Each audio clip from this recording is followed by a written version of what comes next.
I'm Steve Townsend, and I'm no newcomer to Amazon exploration. I just love coming to these far-flung, middle-of-nowhere destinations. Fraught with danger, we're carrying on. It's the scenery. Look at this. The people we meet. Thank you, man. Every single day I wake up in this jungle, I get a buzz. Whoa, what a monster. My aim? To track down and capture some of the planet's most extreme fish. Exploring remote river systems deep in the heart of the planet's largest rainforest. So join me on my fishing expedition.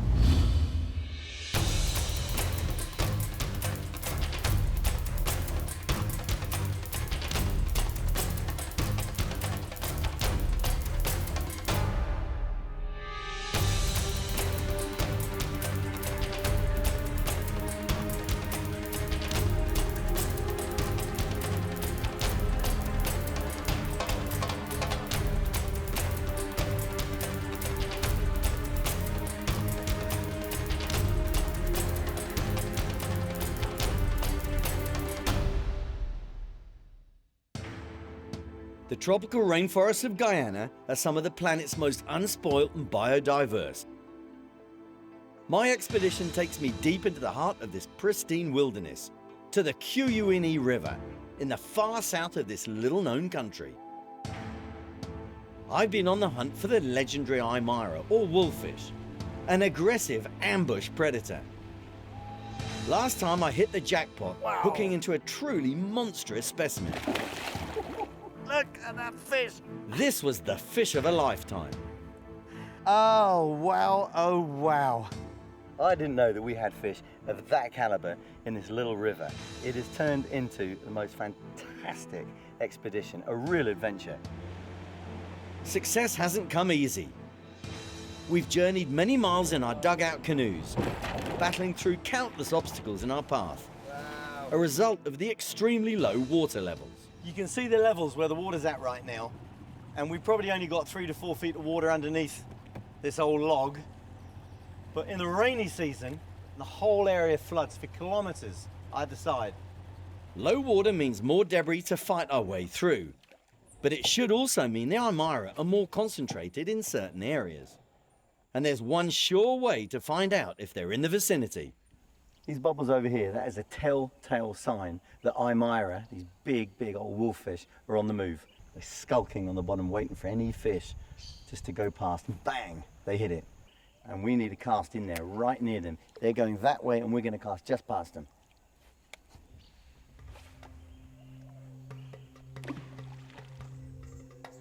Also out on the river after the wolffish is expedition leader Walter and his sidekick Kiabo. We went for the spotted catfish and also the Aymaras, which are very aggressive fish. They're bigger and they give a good kick also. Kiabo has hooked a fish on his hand line, and it doesn't look like it's putting up much of a struggle. But what it lacks in brawn, this little fish makes up for it in comedy value. But there's a sinister side to this cheeky little chap.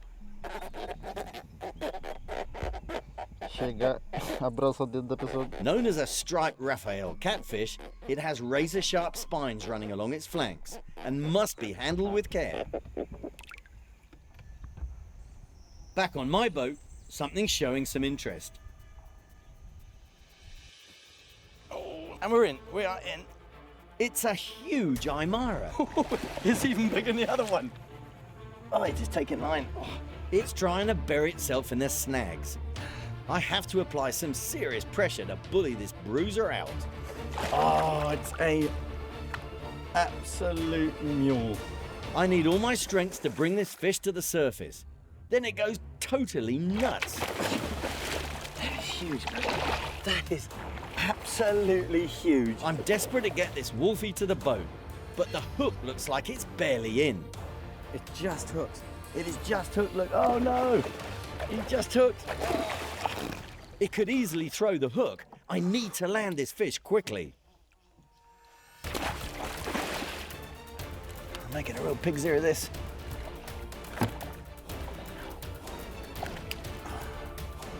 I managed to get the fish on the grips, and finally he's mine. Look at that. In fact, the hook has just fallen out. The hook has just fallen out. Oh. Here it is, the wolffish in all its sinister glory. Oh. That's why, you wonder why they call them wolffish. I'm dripping with sweat now. I have had a tussle of tussles. Oh, what a huge monster.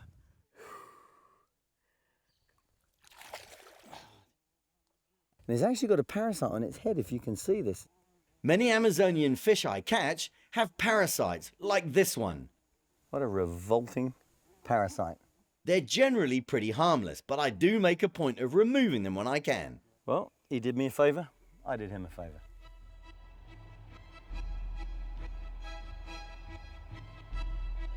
That was the most amazing fishing I've had in a long, long time. And I love it. I love this place. It's full of surprises. But I'm soon in for another surprise that none of us were expecting. Come here. Beautiful little fish has just jumped into our boat. I don't know what the name of it is, but I bet you this is absolutely prize bait-size morsel for these peacocks and these Aymaras. But I didn't catch him legally because he jumped in the boat. So I'm going to put him back. Look at him, little fella. Time to try for something a bit bigger. And with the reassuring sight of champagne bubbles in the pool, it's not long before a fish bites. Wow, what is this? Whoa, and he's got off. Oh, and he got off again. What am I doing wrong? Let's get this small fish. Oh, and he got off. There you go. Oh no. Oh, and he got off. Oh, we took it.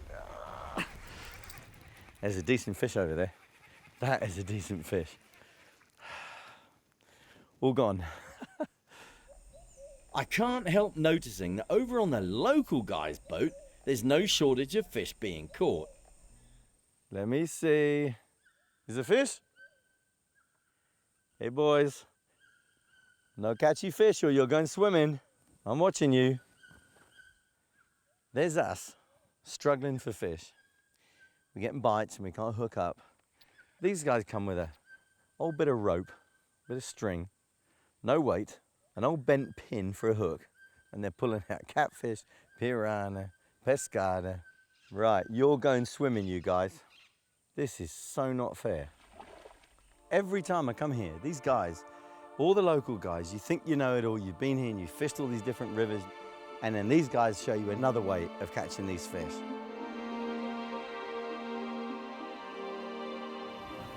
Well, it's the end of the day and the sun's dipping down below the trees there, and I need an early night. I'm exhausted. I've had a great day.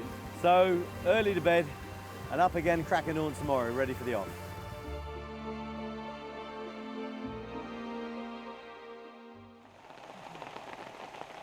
During the night, bad weather moves in, and we're hit by a heavy tropical rainstorm. All right, you think it was raining hard before. Holy cow.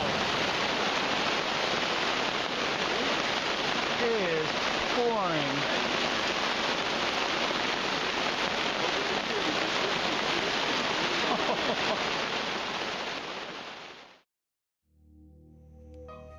Finally, dawn arrives, and there's hardly been any sleep at the camp due to the bad weather. We need to make some serious decisions. We had such a storm last night. Thunder, lightning, pouring rain right up till breakfast time. It was just crazy.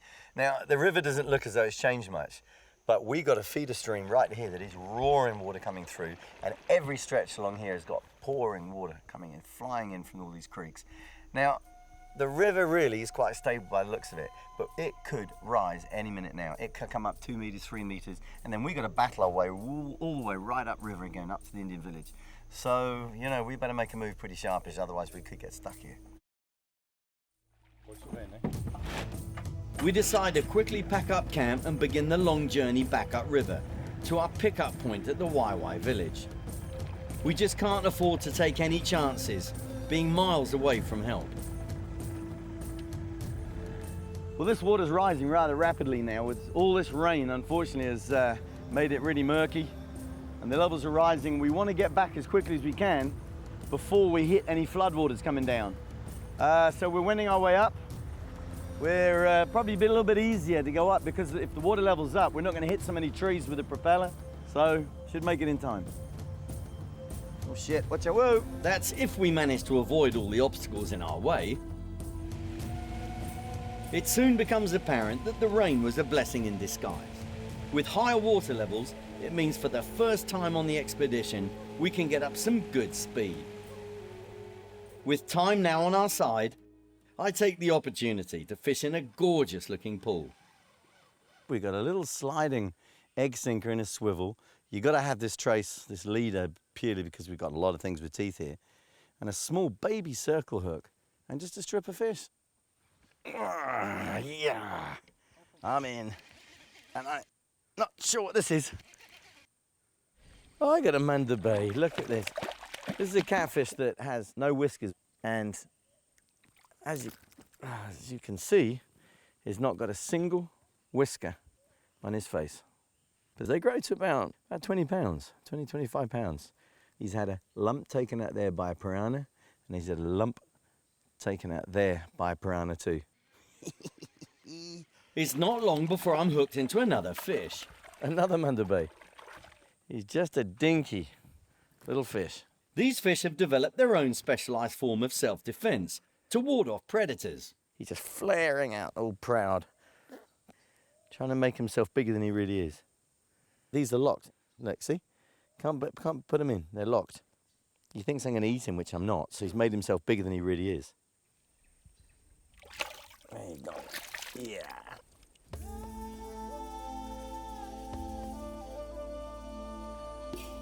It's the witching hour. Always the same. This time of night, everything starts coming alive again out of the heat of the day. It's been so hot. Everything's cooling down a bit, and the whole place just changes. The light changes, and it's just a magical place. It's also the time of day when the fish really seem to switch into feeding mode. It's another one. What's this one? What have we got here? Oh, all these fish give a great tussle. What have we got? That's a pescada. Look at that. Beautiful little corvina or pescada. Oh, it's a heavy one. Whoa, you can hear him croaking away. This pescada or croaker or silver drum or corvinata. So many different names of these all through Latin America. And I can feel its air bladder, all these funny noises that are coming out of this fish. But listen to him croak away. And it's very unusual, pointed the wrong way tail. But he's got like a treble dorsal fin. He's got a 1, 2, and 3. Look at that. That's going to be dinner, my dinner. It tastes like cod. Nice white flaky meat. So it's good night from him. And it's a good night from me. Good night. With the night quickly closing in, we make our way to camp. The mysterious sounds of the jungle all around us. In the half light, Walter's preparing a wolffish. This is the tail of the Haimara. And by the YY's request, we're gonna roast it because this is how they'll like to eat it. Huh? And the rest, we're gonna cook it. Water and salt. There's no more season on it. So we call it boily boily. And everybody comes to eat. And that isn't all that's planned for the menu tonight. A hunting party is heading out to the river with bows and arrows to shoot fish by flashlight, and I'm invited. Our target species is the peacock bass, which sleep in the rocky shallows at night.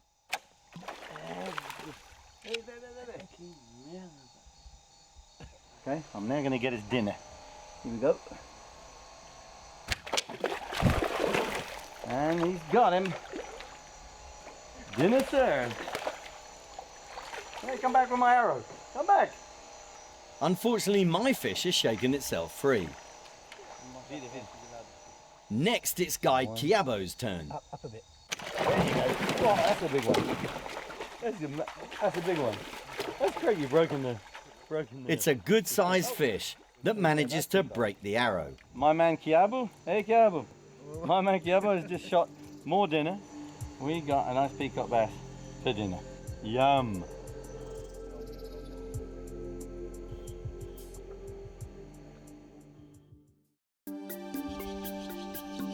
The next morning, the weather's cleared, and we continue on our return leg back to the village. The floodwaters have subsided, and the water visibility has improved, so I'm keen to target more fish species before we get back. We arrive at a rock feature and slow the boat to check it out. We've just come across this beautiful little collection of rocks in the middle of the river, and I'm going to try a jig and see if I can get some Lucanani, which is the Guyana peacock bass.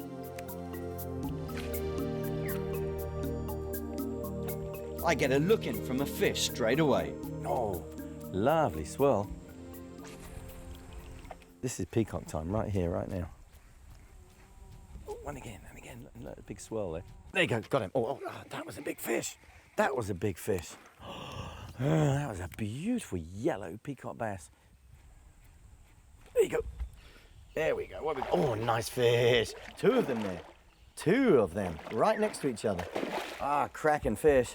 There he goes. Now look at the colours of him in the sun. That is gorgeous. That is beautiful fish. Look at the gold on his flanks and the mouth. Again, those 3 spots and that marking on the belly. Beautiful fish. I'm really pleased with that one. Made my day. Look at that, bristling.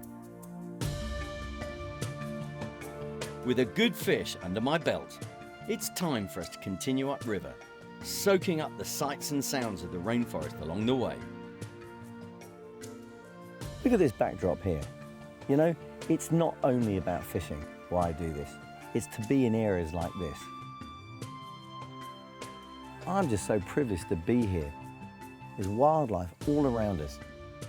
It's the most exotic, wonderful looking place. Most magnificent primary forest all around us on both sides of this beautiful, idyllic little river.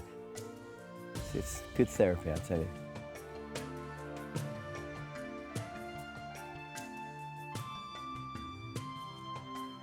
After a lot of travelling, we finally make it back to the Waiwai village. How are you?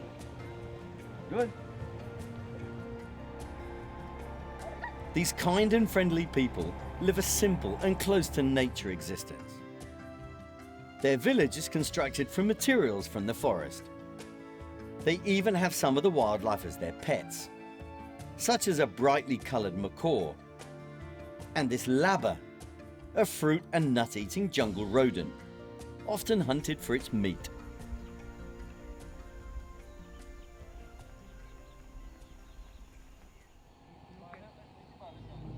One thing this village lacks is modern medicine. So when word spreads that we're here, a guy working at a nearby gold mine comes to see if we can help him. Wait a minute, I'll give you a bit more. Wait. He has the parasitic, flesh-eating larva of a botfly buried in his shoulder, which must be removed before it causes him any more grief. I hurt a little bit? Oh, good, good, man. Good. Good hurt? Yeah, good. Once I anaesthetize the area, the plan is to literally squeeze the larva out.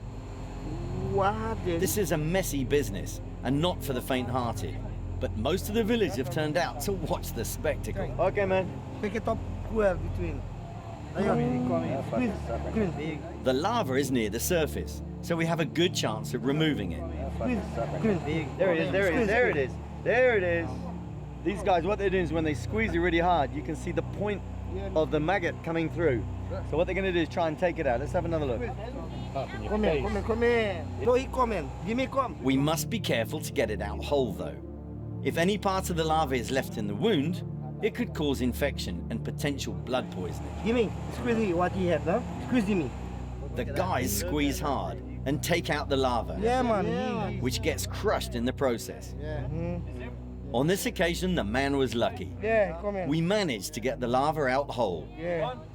If we left that in there, that thing would grow that big, and this guy would be in so much pain. But you're good now, right? Yes, I'm good. Tomorrow, you'll be like lifting 100 kilos on this left arm. Doctor's orders, a little bit of disinfectant.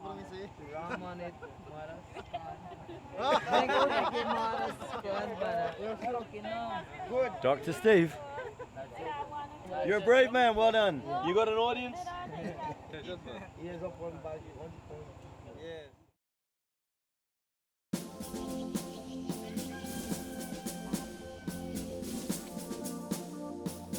The next morning, as the Indian village wakes up to another day in the rainforest, I'm making my way back to the rendezvous point to meet the truck.